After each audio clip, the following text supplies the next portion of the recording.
Read the headlines. Read any website you want, watch any television station. You will see endless coverage of the Gulf oil leak. You'll see reporters reaching their little arms into murky water and picking up balls of toxic tar.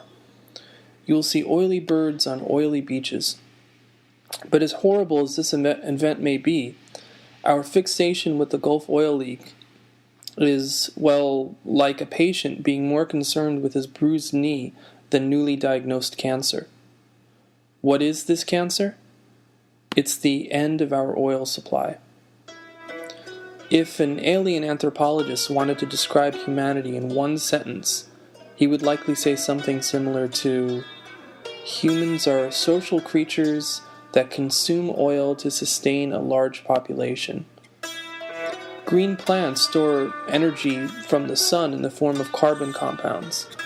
Then animals get their energy by eating the plants directly or by eating other animals, but only green plants can store energy directly from the sun. When these plants and animals die, including us, some of their energy goes back into the ground. After millions of years of life and death, vast amounts of energy is stored deep in the earth in the form of oil. Modern humans use oil for everything. All of our ubiquitous plastics, drugs, pesticides, and foods owe their existence to petroleum. Our transportation, and hence our culture, is based on this black carbon we find oozing under the ground. This is humanity's black tar heroin, and it's running out. There are only so many dead plants and animals that we can dig up, after all. We're drug addicts with a dwindling supply of smack.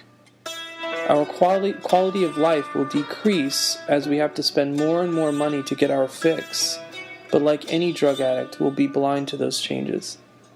We will be blind to our squalor, living in a cardboard box with rotten teeth and sores on our bodies. That is, we'll be blind until we actually start feeling withdrawal symptoms. But by then, we'll be too late. At that point, society will collapse. We need to take advantage of our current oil-based technology. True, it's finite, but it's also very powerful.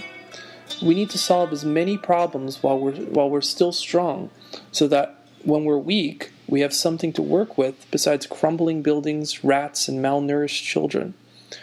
We need to harness the power of our sun directly instead of relying on the energy that dead organisms have stored for us. Any discussion of the Gulf oil leak should inspire us to think carefully about the real strategic problem facing humanity. An oily coastline is certainly an upsetting symptom of our addiction to oil, but we're ignoring our real diagnosis. When we wake up and realize that we're facing the end of human civilization, it might be too late.